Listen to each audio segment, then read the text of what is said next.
Police complaint authority chairman justice VK മോഹനന്റെ കൂടെ Sijo V John നിങ്ങളുടെ പ്രതിനിധിയുണ്ട്. സിജോയിലേക്ക്.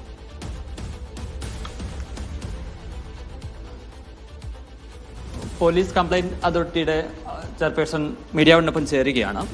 Sir ഈ കഴിഞ്ഞ ദിവസങ്ങളിൽ സാറ് വാർത്തകൾ ശ്രദ്ധിച്ചിട്ടുണ്ടാവും. പോലീസിനെതിരെ കസ്റ്റഡി മർദ്ദനം, നിരവധി പരാതികൾ വരുന്നു. ഇത് സംബന്ധിച്ച് അന്വേഷണം നടത്തി റിപ്പോർട്ട് സമർപ്പിച്ചിട്ടും അതിൽ തുടർ നടപടി ഉണ്ടായിട്ടില്ല എന്നുള്ളതാണ്. ഇത്തരം ഒരു സാഹചര്യത്തെ എങ്ങനെയാണ് സാറ് കാണുന്നത്? അതിൽ പോലീസിനെതിരെ തുടർച്ചയായിട്ട് നടപടികൾ അല്ലെങ്കിൽ പരാതി വരുന്നു എന്നുള്ള ആ ഒരു സ്റ്റേറ്റ്മെന്റ് ശരിയല്ല.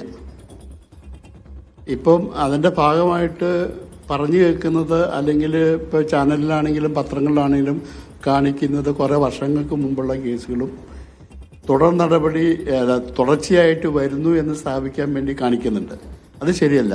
അത് ശരിയല്ല എന്ന് പറയാൻ കാരണം ഇന്നിപ്പോൾ ഒരു മീഡിയ ഒരു ചാനൽ എൻ്റെ അടുത്ത് ചോദിച്ചു. ഇന്ന് രാവിലെ വന്നപ്പോൾ ചോദിച്ചപ്പോൾ ഞാൻ പറഞ്ഞു എൻ്റെ അടുത്ത് കണക്കില്ല, എനിക്കറിയില്ല എന്ന് പറഞ്ഞു. അതേപടി തന്നെ സ്ക്രോൾ ചെയ്യുന്നുണ്ട്. ചെയർമാൻ അറിയില്ല എന്ന് പറഞ്ഞു. എന്തോരം പരാതി ഉണ്ടെന്നുള്ളത്. അതിന് ഓൾ ഓൺ സഡൻ ചോദിച്ചു കഴിഞ്ഞാൽ ഞാൻ എവിടെ നിന്ന് പറയും? പരിശോധിച്ച് എന്നിട്ട് ഇപ്പോൾ ഞാൻ കാണിച്ചു തരാം. ഇപ്പം 2014 വരെ 671 കേസുകളാണ് ആകെ ഉണ്ടായിരുന്നത്.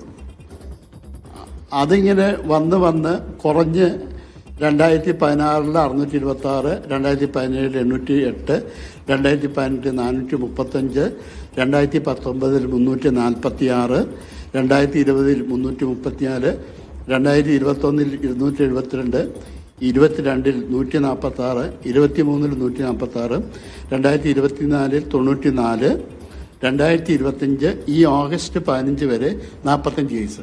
അപ്പോൾ കൂടി വരുവാണോ കുറഞ്ഞു വരുവാണോ? ഇവിടെ വന്ന പരാതിയാണ്. ഈ കണക്കുകൾ കുറവാണെങ്കിലും പക്ഷേ ഒരു പ്രധാനപ്പെട്ട കാര്യം എന്ന് പറയുന്നത് പരാതികൾ കുറയുന്നുണ്ടാവാം. പക്ഷേ പരാതിയിൽ പോലീസ് തന്നെ അന്വേഷണം നടത്തി പല കേസുകളും ഇപ്പം ഇന്ന് വന്നിരിക്കുന്ന ഒരു പത്തനംതിട്ടയിൽ നിന്ന് വന്നിരിക്കുന്ന കേസിൽ 2016 സംസ്ഥാന പോലീസ് മേധാവിക്ക് റിപ്പോർട്ട് കൊടുത്തതാണ്.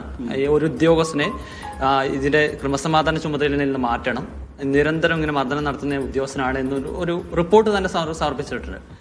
പത്തനംതിട്ട അന്നത്തെ SP ആയിരുന്നാണ്. പക്ഷെ അദ്ദേഹത്തെ 2016 റിപ്പോർട്ട് കൊടുത്തിരിക്കുന്നത്. DGPക്ക് കൊടുത്തതാണ്. ആ റിപ്പോർട്ടിൽ പക്ഷെ തുടർ നടപടി ഉണ്ടായിട്ടില്ല. ആ റിപ്പോർട്ടിൽ ഇപ്പൊ ഇത്ര 8 വർഷമായി. അത്രയും ഗുരുതരമായ കണ്ടെത്തലുകളുണ്ട്. മർദ്ദനം നടത്തുന്ന ഉദ്യോഗസ്ഥനാണ്, മധു എന്ന് പറയുന്ന ഉദ്യോഗസ്ഥനാണ്. അദ്ദേഹം ഇപ്പം ആലപ്പുഴ ടൗൺ DYSP ആയിട്ടുള്ള ഉദ്യോഗസ്ഥനാണ്. മർദ്ദനം നടത്തുന്ന ഉദ്യോഗസ്ഥനാണ്. അയാളെ ക്രമസമാധാന ചുമതലയിൽ നിന്ന് തന്നെ മാറ്റുന്നുണ്ട്. പക്ഷെ കേസുകൾ കുറഞ്ഞു വരുന്ന കണക്കുകൾ പറയുമ്പോഴും അതിൽ ഉണ്ടാകുന്ന കേസുകളിൽ പോലും കാര്യക്ഷമമായ നടപടികൾ ഉണ്ടാവുന്നില്ല എന്നുള്ള പ്രധാനപ്പെട്ട കാര്യമായി മാറുന്നില്ലേ? അത് നമ്മുടെ ശ്രദ്ധയിൽ വന്നിട്ടില്ല.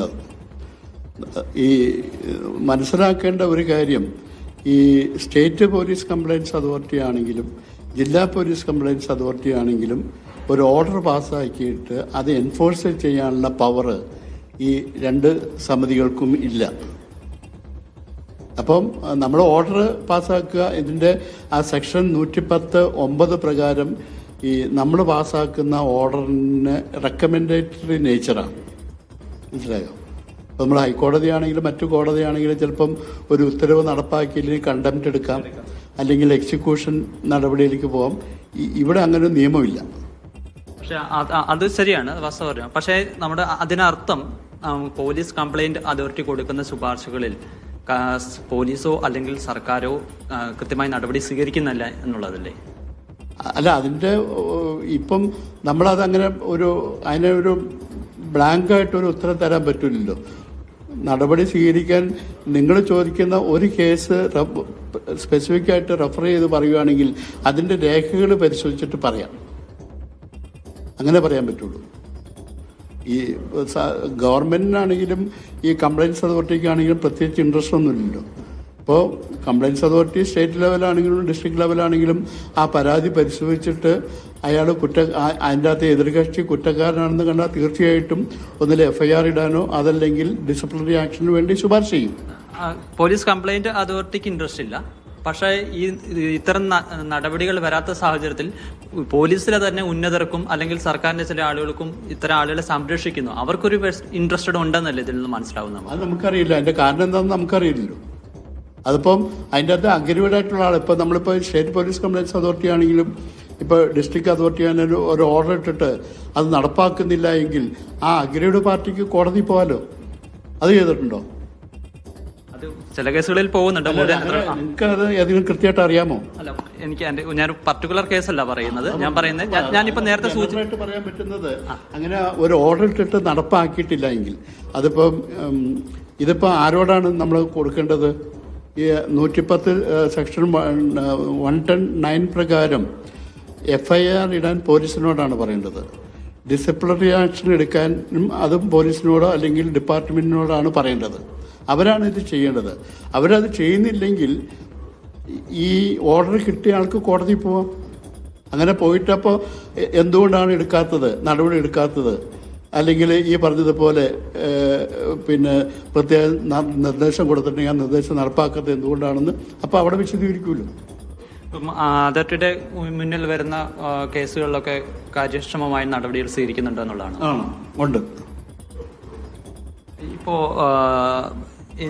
ഈ കേസുകളൊക്കെ വരുന്നുണ്ടല്ലോ, ഇത് ഈ പുതിയൊരു സാഹചര്യത്തിൽ സാർ പറഞ്ഞ പോലെ പഴയ കേസുകളായിരിക്കും ആ സംഭവം ഉണ്ടാവുക.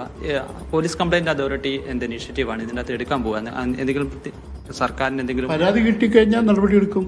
അതാണ് നമ്മൾ ചെയ്യേണ്ടത്. നമുക്ക് അത് അങ്ങനെ ചെയ്യാനാണ് നമുക്ക് അധികാരമുള്ളൂ. എന്തായാലും അദ്ദേഹം പറഞ്ഞിരിക്കുന്നത് വളരെ കൃത്യമായ കണക്കുകൾ സഹിതം തന്നെയാണ് പറഞ്ഞിരിക്കുന്നത്. പരാതികൾ കുറവാണ്, ഓരോ ഓപ്ഷൻ ചെല്ലുന്നതനുസരിച്ച് പരാതികൾ കുറവാകുന്നുണ്ട്. പക്ഷെ അപ്പോഴും ഏറ്റവും പ്രധാനപ്പെട്ട ഒരു കാര്യം എന്ന് പറയുന്നത് പോലീസ് കംപ്ലൈന്റ് അതോറിറ്റി ശുപാർശ ആണെങ്കിലും അല്ല എങ്കിലും ഇത്തരം പരാതികൾ കിട്ടി ആ റിപ്പോർട്ട് സമർപ്പിച്ചിട്ട് ആ റിപ്പോർട്ടുകളിൽ പോലും പലപ്പോഴും സർക്കാർ നടപടി സ്വീകരിക്കുന്നില്ല എന്നുള്ളതാണ്. എന്തായാലും ഇങ്ങനെ അതോറിറ്റിയുടെ ഒക്കെ പ്രവർത്തനങ്ങൾ തുടർന്ന സാഹചര്യത്തിൽ ഇത്തരം റിപ്പോർട്ടുകളിലൊക്കെ കർശനമായ നടപടി സ്വീകരിക്കണം. എങ്കിൽ മാത്രമാണ് ഇത്തരം പോലീസ് ഉദ്യോഗസ്ഥരെ പുറത്തു നിർത്താൻ സാധിക്കുകയുള്ളൂ എന്നുള്ളതാണ് വ്യക്തമാകുന്നത്.